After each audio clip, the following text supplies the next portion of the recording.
Provinsi Kalimantan Selatan yang memiliki julukan sebagai Bumi Lampung Mangkurat adalah provinsi yang sebagian alamnya merupakan pegunungan, kelautan, dan lahan rawa. Dengan sumber daya alam yang dimiliki, ini merupakan nilai positif yang menjadi nilai tambah bagi daerah untuk dikonversi menjadi sumber daya ekonomi dan kesejahteraan masyarakatnya.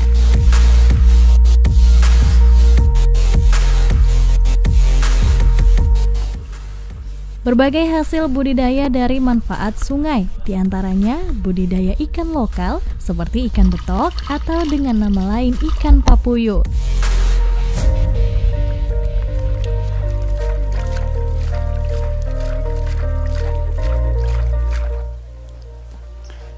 Pemirsa, saat ini saya sedang berada di Desa Karangintan, Kabupaten Banjar, di mana sebagian masyarakat di sini membudidayakan ikan air tawar.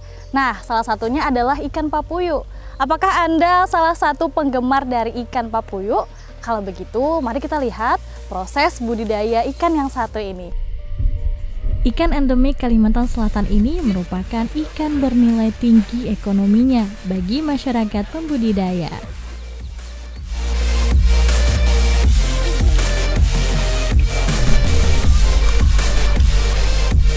Salah seorang warga yang telah bertahun-tahun menggeluti budidaya ikan air tawar di Desa Karangintan ini adalah Pak Syarkani. Sebagai pembudidaya yang berpengalaman, dirinya cukup telaten dan gigih membudidayakan ikan betok atau papuyu dan sangat mengetahui seluk-beluk budidaya ikan lokal termasuk ikan papuyu.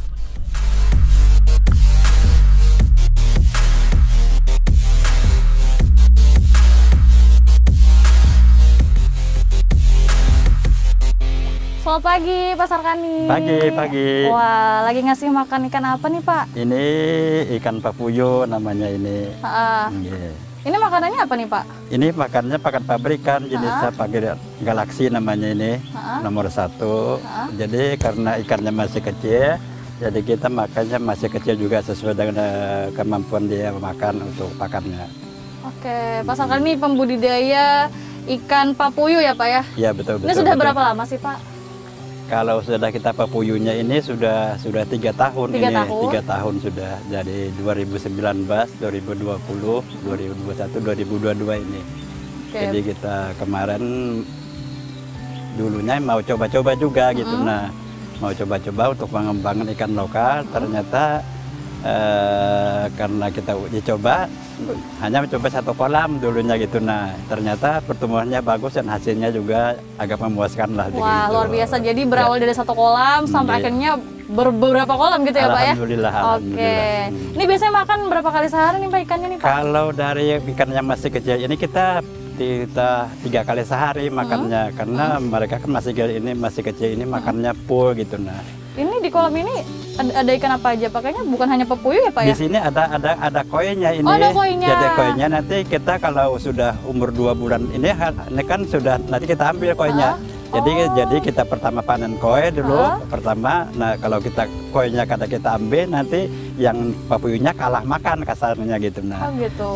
Jadi tapi nggak apa-apa ya, Pak ya, kalau misalkan papuyu digabung sama ikan koinya? Nggak apa-apa. Ini kan malahnya bagus, dia kan mengolah lumpur nantinya kan koi ini kan dia ngambil mengolah lumpurnya supaya naik bagus, supaya airnya kan jadi kebiru-biruan ini. Nah, ini kan ulah koi ini yang bikin bikin tanahnya bergerak begitu, anunya bagus. Baik, ini yang di kolam ini udah usia berapa nih papuyunya, Pak? Ini usianya sudah hampir 2 bulan. 2 bulan. 2 bulan. Siap panennya berapa bulan? Siap panen 7 bulan 8 bulan lah. Wah. Saya jadi penasaran, Pak, proses budidayanya tuh seperti apa ya, Pak ya? Mungkin bisa dikasih lihat ya, Pak? Ya, bisa. Di sini kan kebetulan kita ada kemarin sudah ada yang nyuntik, yang sudah bentuk larva. Nanti Mbak, kita ajak ke sana boleh? Oke, boleh. Kita langsung ke prosesnya, Pak ya? Boleh. Oke, langsung ya, Pak. Siap. Berawal dari ketekunannya merawat usaha budidaya ikan tawar lokalnya, Syarkani memberdayakan kolega dan rekannya sesama pembudidaya untuk membentuk sebuah kelompok tani yang menjadi sarana tukar pikiran tata cara membudidayakan ikan secara baik dan benar.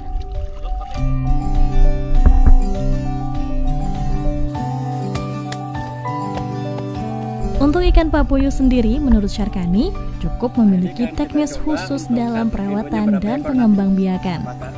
Tahapan proses budidaya ikan papuyuh sebagai langkah awal diantaranya yang paling penting yakni melakukan seleksi indukan yang matang gonat yang usia 9-1 tahun, kemudian proses pemijahan penyuntikan, proses pembuahan penetasan. Nah, Mbak, ini tempat pembenihan kami untuk budidaya ikan papuyuh. Beberapa hari yang lalu kami ada menyuntik ikan papuyuh untuk calon-calon bulan akan depan persiapan untuk masuk ke kolam. Wah. Nah, ini ada. Ini apa nih, Pak? Ini namanya larva, bentuk larva. Umurnya sudah 3 hari ini. Oh, dari larva? Dari kita nyuntik kemarin kan ada 3 hari sudah berbentuk larva. Ini sudah netas istilahnya kan. Sudah netas, hidup sudah. Jadi tinggal 2 hari lagi masuk ke kolam lah. Nah, begitu. Dari larva, ini penyuntikannya, proses penyuntikannya seperti apa? Nah, kita kalau penyuntikannya kan kita istilahnya kalau kita nyuntik ini kan ada ukurannya, ada dosisnya untuk obatnya. Nah, untuk obatnya itu kita memakai Artemi untuk obat-obat tertentu gitu ya, Pak ya? Ada opaprim namanya obat perangsang indukannya untuk disuntik. Nah, kemudian 1 malam kan dia kawin. Nah, esok harinya kita angkat indukannya. Nah, kemudian tinggal lagi telurnya dalam styrofoam ini. Gitu. Nah, ini masih lagi ngapain nih? Ini masih lagi menyiapkan. Ini kan ada yang telur yang busuknya ini. Oh gitu. Yang busuk seperti apa sih, Pak? Nah, ini ada yang busuknya seperti ini. Kan ini busuk ini. Nah, ini nggak netas ini. Jadi kan kita keluarkan supaya dibersihkan supaya nanti airnya kan nggak berubah, supaya airnya terus terjaga. Jadi kan ini kalau ini kita biarkan, kalau kita kurangi, kita ambil, nanti ada bau airnya itu. Oh, tapi berpengaruh nggak Pak sama larvanya kalau misalkan? Nah, makanya kita ambil dari awal kan sudah kita ambil, yang nggak mau netas. Nah, itu kita kurangi lah paling tidak. Oh, begitu. Dibersihkan untuk telur yang tidak menetas ya, Pak ya? Kita keluarkan. Nah, berapa hari nih larvanya nih akhirnya bisa berubah menjadi bibit?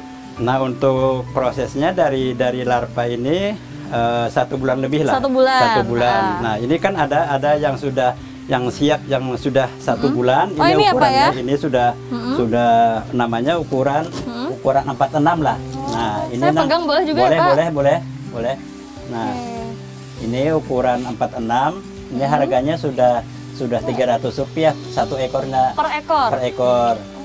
Jadi ini yang masuk untuk pembesaran ini bibitnya ini. Nah, seperti ini. Ini setelah 1 bulan, dari larva tadi ya, Pak ya? Dari larva ini. Nah, kemudian itu kan kita sudah siap masuk kolam nih. Oh, berarti untuk pembesaran. Ukurannya yang masuk kolam untuk pembesaran ya biasanya kan 35, ukuran 46 itu sudah siap untuk masuk kolam untuk pembesaran. Contohnya seperti ini. Oh, baik. Nah, untuk ini sendiri Pak, peminatnya apakah cukup banyak juga nih bibitnya? Bibit kita peminatnya lumayan banyak. Di sini ada pesanan-pesanan orang, apalagi kan ada musim tertentu.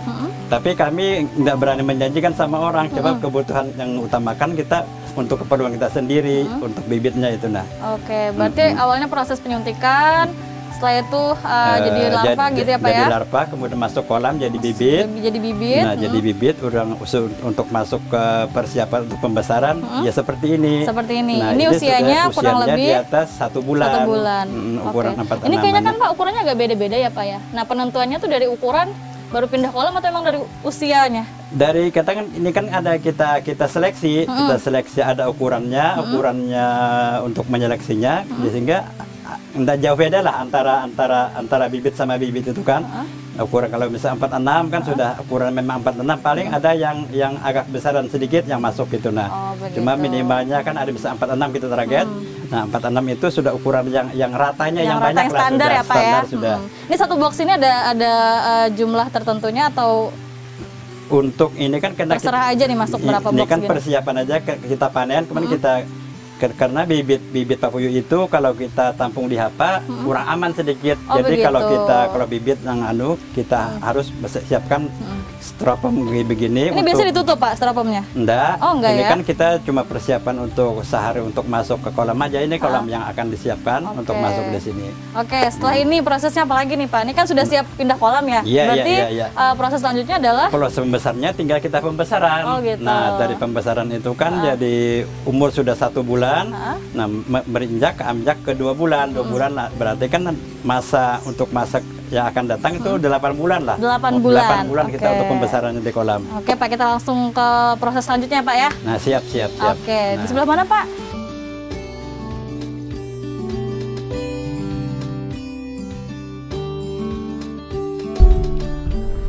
Sebelum bibit ikan papuyuh yang menetas dilepas ke kolam pembesaran, perlu dilakukan persiapan kolam pendederan dan dilakukan pengapuran pemupukan agar pakan alami anak ikan tercukupi yang berasal dari tanaman air seperti lumut dan terbentuknya plankton-plankton yang menjadi sumber makanan anak ikan papuyuh. Dengan sembari kolam diisi air yang berasal dari aliran sungai yang mengalir di Desa Karangintan. Biasanya anakan ikan yang sudah menetas yang telah menjadi larva akan dilepas di kolam setelah larva berusia 3 hari. Untuk kita menaruh larva yang seperti di box tadi kita taruh ke sini. Nah, sehingga kalau memang suhunya bagus, ini panas, mudah-mudahan tidak ada hujan yang deras sehingga pengaruh untuk tahap pertamanya masuk larva ke kolam sudah mudah-mudahan bagus gitu. Nah, aman sebab gitu ya, Pak, ya? Sebab cuaca cukup menentukan keberhasilan apabila kita sudah masukkan larva ikan papuyuh ke dalam kolam. Oke, Nah, gimana nih Pak? Jadi kita ambil aman. Nah, gimana nih? Silakan. Ini larvanya yang sudah 3 hari yang siap masuk ke kolam. Silahkan Mbak mau coba. Oh iya, ini boleh saya coba ya Pak ya? Untuk menaruhnya ke dalam kolam. Nah, itu tinggal diturunkan sedikit. Oke. Nah, itu Begini. ya ikannya kan sudah Langsung semua ya Pak ya? ya tunggu sedikit-sedikit kita turunkan. Nah, sehingga penyebarannya nanti ikannya sudah larvanya sudah kuat sehingga mereka sudah bisa lari sendiri. Oke. Nah, ya. Ini perlahan-lahan gitu ya Pak ya? Bisa. Nah, itu sudah. Nah, ini proses penebaran larva untuk ikan papuyuh. Oh iya. Siap. Sebulan akan datang akan jadi bibit ukuran 35 sampai 46 1 Seperti bulan. yang tadi ya Pak ya? Iya, seperti yang ada di styrofoam tadi. Kalau sudah larva sudah dipindahkan ke kolam, tadi ini apa namanya Pak? Pupuk Ini apa? pupuk kandang. Itu Pupuk apakah kandang. diangkat atau dibiarkan saja? Biarkan aja. Nanti kan makin lama kan dia makin hambar. Nanti setelah 10 hari atau setengah bulan nanti kita buka, kita sebar aja ini. Oh, kita sebar. iya. Berarti memang awalnya dalam karung gitu ya dalam Pak karung ya? aja dulu. Memang ada yang sebagian ditebar, ada yang sebagian disimpan aja dulu. Nanti kan dia kalau sudah bisa, ini kan jadi planktonnya di sini. Nanti kalau sudah besar dia makan yang pupuknya ini juga sudah seperti tadi karena dia makan itunya. Kalau siang kan udah terlihat ini di dalam kolam. Tapi kalau malam kita senter itu sudah ada yang ya kalau mata telanjang lah kita diambil baru kita di center baru bisa melihat kita ada planktonnya di dalam yang Berarti hidup larva itu. ini pergerakannya lebih aktif di malam hari? Iya. Oke, setelah ini apa lagi nih Pak kita? Ini nanti kita akan masuk ke proses pembesaran. Pembesaran? Itu kan terakhir, nah, tinggal kita tuh. Kalau pembesaran itu kan tergantung kita rutinitas pemberian pakan aja lagi. Pakan aja lagi. Oke, berarti kita kasih pakan lagi nih berarti ya Pak ya? Bisa. Oke, mari Siap, Pak kita siap, Pak. siap. Anak ikan papuyuh yang telah ditebar ke kolam pembesaran akan hidup seperti habitat alaminya. Selama 45-50 hari, larva yang ditebar di kolam akan menjadi bibit dengan ukuran 2/3 hingga 3/4 cm yang dapat dipindahkan ke kolam pembesaran.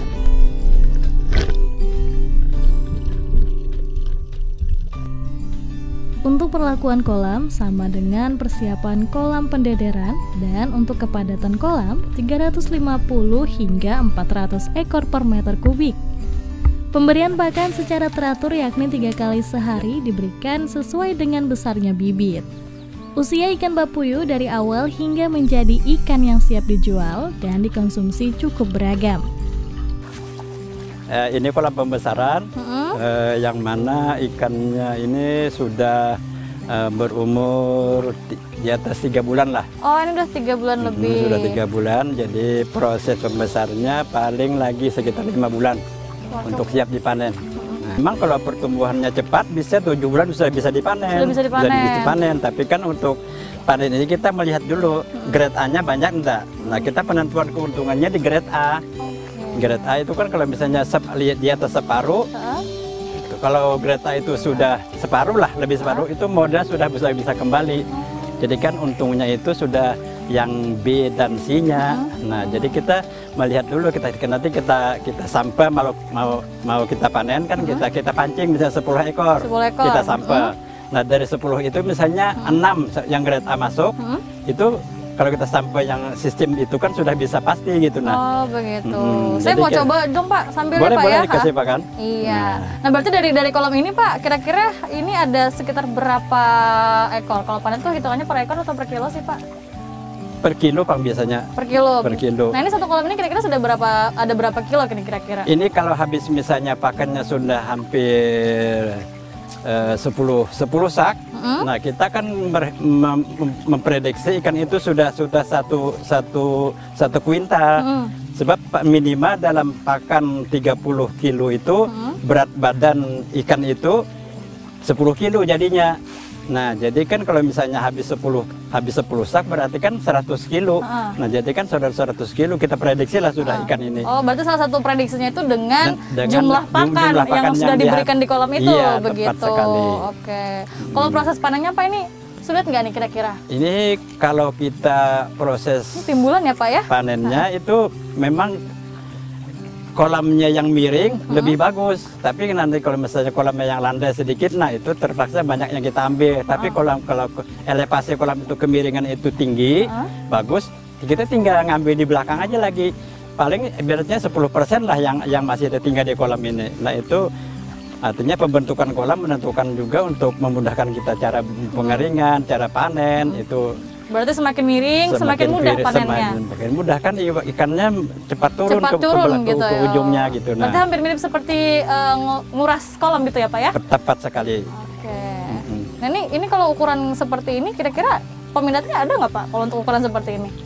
Peminatnya banyak yang ukuran segini, tapi kita jualnya yang belum tentu ada untungnya lagi ini. Sebab ini B-nya kan belum banyak lagi nih. Berarti yang grade B-nya. Jadi yang kita grade A-nya yang kita perhitungkan harus ada grade A-nya. Baik, artinya meskipun usia seperti ini pemirsa sudah ada, tapi kita petani belum tentu ada hasilnya lagi kalau jual yang jualnya yang masih kecil begini nih. Oh, begitu. Ini sekitar berapa bulan tadi ini Pak? Ini sudah di atas 3 bulan. Nah, di atas 3 bulan ini apakah pakannya itu sama seperti yang bibit? Nah, jadi ukuran pakan kan berbeda nanti. Ini kan pakannya nomor 1 nih, kalau bilang nomor 1, nanti kalau sudah 4 bulan nomor 2. Nomor 2 dari 4 bulan sampai 7 bulan, 8 bulan itu terus nomor 2. Nomor 2. Itu yang bagus. Tapi kalau nomor 3 itu kan agak kebesaran lah, nanti ada yang kecilnya mereka susah makannya. Kalau misalnya pakannya nomor 3, jadi standarnya dari nomor 1, nomor 2. Nah, itu sudah sesuai dengan kemampuan dia menelan pakannya dengan mulutnya kan kecil. Kalau babuyu ini kan mulutnya kecil dibanding dengan nila kan. Artinya yang membedakan pakannya ini hanya dari ukuran, tapi kalau komposisi sama ya Pak ya? Sama. Kelihatannya ada sudah berlebihan, berarti kan sini mereka sudah nyebar, sudah lari, sudah kenyang lah ibaratnya makannya itu kan. Tapi kalau masih nunggu aja lagi di sini mereka ngumpul aja lah, berarti kita kalau misalnya mau full pakannya masih kasih aja lagi gitu. Berarti kalau misalkan masih ngumpul, masih nunggu aja lagi dia makan aja kita lagi. Kasih terus aja. Nanti kalau sudah ada yang ke pinggir-pinggir, ada tersisa, nah itu baru kita. Sehari berapa kali kira-kira Pak? Ada nggak sih idealnya sehari berapa kalau kali gitu? Kalau sehari 3 kali lah. 3 kali? 3 kali. Tapi kalau nanti umurnya sudah 6 bulan, 7 bulan itu mereka nafsu makan ini kayaknya sih kurang gitu. Nah, sebab di dalam perutnya itu kan ada bakal telurnya sudah. Ada bakal telur sehingga makan ini mereka sudah agak kurang gitu. Nah, tidak hanya seperti yang masih 4 bulan, 5 bulan ini kan mereka kapan aja kita ngasih makan mereka makan gitu. Nah tapi kalau sudah besar, sudah hampir 7 bulan, 6 bulan, 7 bulan itu sudah ada bakal telur dalam perutnya itu, sehingga kan makannya itu ada kurang lah sedikit. Yaudah deh Pak, kita lanjut lagi ke tempat selanjutnya ya Pak ya. Ini kayaknya sudah cukup kenyang nih sepertinya ya Pak ya. Bisa. Oke, mari Pak. Siap. Dengan pengalaman yang dimiliki, Pak Syarkani sangat mahir membudidayakan ikan papuyu. Dirinya mengetahui usia dan ukuran ikan yang akan dipanen dengan harga jual di pasar. Wah, ini mau panen ya Pak ya? Ya, ini teman-teman rencana ada pesanan pengiriman, jadi kita ini ada panennya. Karena ini airnya masih dalam lagi, jadi kita kurangi dulu, kita kerek, kita ambil ikannya sambil menunggu pengeringan. Nanti kalau sudah surut kita ambil, tapi karena ini masih dalam, pasti kita pakai hapa dulu, kita kurangi. Nah ini teman-teman tolong dibawa dekat-dekat ke sini supaya kita melihat keadaan ikannya yang mana yang masuk, barangkali yang grade A-nya, yang grade B dan grade C-nya. Nah kalau ini sudah sekilo 76 ini. Sudah lebih dari 1 on ini. Lebih dari 1 on ya? Lebih dari 1 on. Kita langsung timbang aja kali ya Pak ya? Kita kan supaya ini lebih yakin. Nah ini kan. Nah, oh iya, hampir 2 on ya Pak ya? 1 on setengah lah. 1 setengah. Nah berarti kan ini sudah sekilo 67 ini. Nah ini. Nah ini contoh yang B-nya, grade B-nya. Nah ini masuk grade B. Nah kurang dari 1 on. Jadi sekilo 10-11 ya Pak ya? 11-12 lah sudah 11, ini. 11. Cuma masih yang kecilnya sudah masuk B nih. Cuma kan ada yang itu tidak merata tapi sudah bisa dikatakan. Nanti kalau kita yang C ada Pak? Yang C yang pasti lebih kecil ya Pak ya, lebih kecil lagi. Nah ini yang C. Ini yang C barangkali yang sekilo 20 lah. Sekilo 20 ekor 19. Nah ini yang on ya Pak. Ya barangkali segitulah. Nah itu Nah yang paling sering, yang paling banyak nih peminatnya ini grade yang mana? Ini kalau yang kebanyakan yang pembelinya sih maunya yang B yang banyak, yang B yang banyak. Sebab itu kan peminatnya untuk pasar itu banyak. Tapi kita kalau ukuran yang 1,5 on ini hanya untuk rumah makan, warung-warung tertentu yang ngambilnya.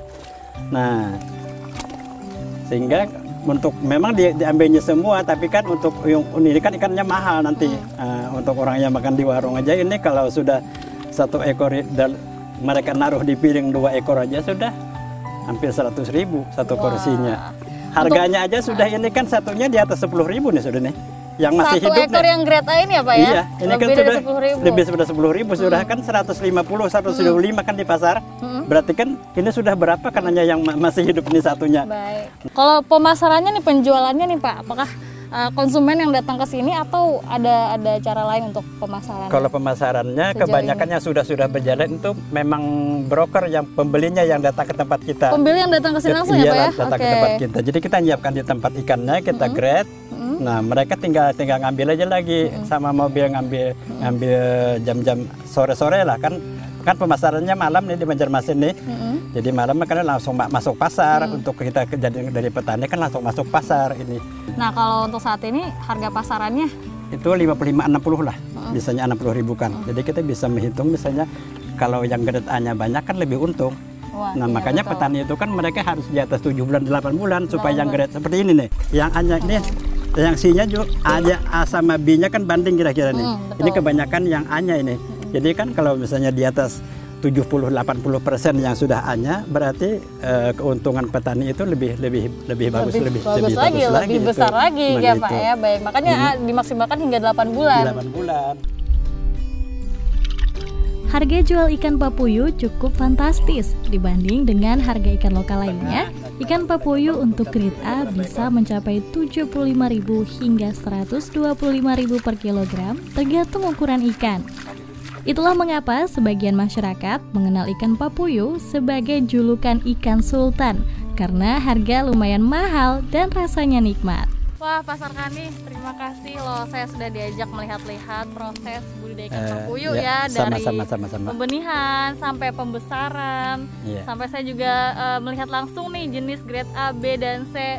Ternyata susah-susah gampang ya Pak ya? Ya gitulah cara kita budidaya ikan papuyu di lokal sini kan. Menarik sekali. Terima kasih banget nih Pak. Sama-sama. Jadi saya punya pengetahuan terkait dengan budidaya ikan papuyu. Terima kasih sama-sama, terima kasih. Iya, saya pamit ya Pak ya. Langsung Yuk, pamit terima ya, kasih, Pak. terima kasih.